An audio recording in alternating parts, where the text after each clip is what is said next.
ተመልካቾቻችን ሰበር ዜና አለን።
ተመልካቾቻችን ሰበር ዜና አለን።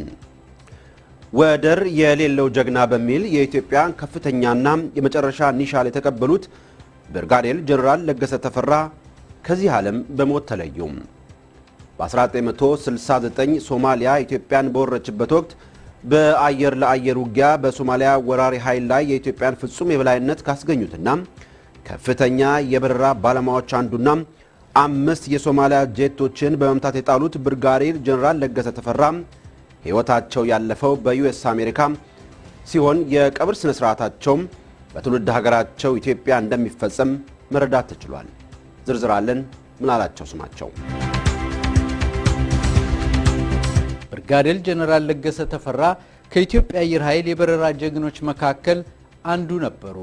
የኢትዮጵያ አየር ኃይልን ከመቀላቀላቸው በፊት በ1956 ዓ.ም ሐረር አካዳሚ በመግባት ትምህርታቸውን ተከታትለዋል። በሐረር አካዳሚ ቆይታቸው ወቅት የጠለቀ የውጊያ ስልት፣ ወታደራዊ አመራር፣ የአካል ብቃትና የወታደራዊ ሳይንስ ስነ ምግባር በመማር በመኮንንነት ተመርቀዋል። የኢትዮጵያ አየር ኃይል ስመጥር ከሆነው የሐረር አካዳሚ ምልመላ በሚያካሂድበት ወቅት ብርጋዴር ጀነራል ለገሰ ተፈራ ብቁ ሆነው በመገኘታቸው አየር ኃይልን ተቀላቀሉ። በ1959 ዓመተ ምህረት ትምህርታቸውን አጠናቀው የበረራ ክንፋቸውን ካገኙ በኋላ የጀት አብራሪና አስተማሪ ሆኑ።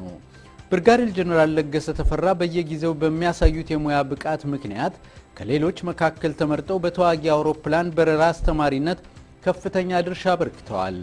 ወራሪው የሶማሊያ መንግስት የግዛት ተስፋፊነት ምኞቱን ለማሳካት ኢትዮጵያን በወረረ ጊዜ ብርጋዴር ጀነራል ለገሰ ተፈራ ከትውልድ ትውልድ የሚሸጋገር ጀግንነት ፈጽመዋል። በሲያድ ባሬ ወረራ ወቅት የ9ኛው ስኳድሮን ተዋጊ የነበሩት ጀነራል ለገሰ ተፈራ በግላቸው 5 የሶማሊያ አውሮፕላኖችን በአየር ላይ ውጊያ በመምታት ጥለዋል። የቡድን አባሎቻቸው ከሆኑት ኮሎኔል ባጫ ሁንዴ፣ ብርጋዴር ጀነራል አሸናፊ ገብረ ጻዲቅ፣ ኮሎኔል በዛብህ ጴጥሮስ፣ ሜጀር ጀነራል አማሃ ደስታና ሌሎች የኢትዮጵያ ጀግኖች ጋር በመሆን የሶማሊያን ወራሪ ኃይል ለመደምሰስ በተደረገው ጦርነት አንጸባራቂ ድል አስመዝግበዋል። ብርጋዴር ጀነራል ለገሰ ተፈራ በወራሪው የሶማሊያ ጦር ላይ ባደረሱት ከፍተኛ ምትና ጉዳት ኢትዮጵያ ለተጎናጸፈችው ድል ላበረከቱት የጀግንነት ሥራ የህብረተሰባዊት ኢትዮጵያ ጀግና የጦር ሜዳ ጀብዱ ሜዳሊያ ተሸላሚ ከሆኑት 3 ኢትዮጵያውያን መካከል አንዱ ለመሆን ችለዋል። ከ11 ዓመት የሶማሊያ ቆይታ በኋላ ወደ ሀገራቸው በመመለስ የኢትዮጵያን ሕዝብ ለማገልገል ባላቸው ፍላጎት ምክንያት ወደ ኢትዮጵያ አየር ኃይል ተመልሰው የበረራ አስተማሪ በመሆን አገልግለዋል። ሆኖም ባደረባቸው የጤና መታወክና ሌሎች ተጨማሪ ምክንያቶች ብዙ መቀጠል አልቻሉም። ይባስ ብሎ በግንቦት 23 በተከሰተው የመንግስት ለውጥ ምክንያት ውጥናቸው ሳይሳካ ቀርቶ ወደ አሜሪካን ተሰደዱ። የህብረተሰባዊት ኢትዮጵያ ጀግና የጦር ሜዳ ጀብዱ ሜዳሊያ ተሸላሚ የሆኑት ብርጋዴር ጀነራል ለገሰ ተፈራ፣ ነጻነት ለገሰና ሉሊት ለገሰ የሚባሉ የሁለት ልጆች አባት ነበሩ።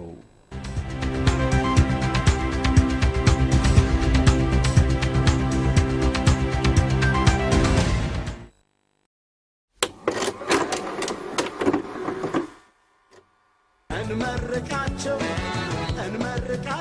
ብለን ያዘልቃቸው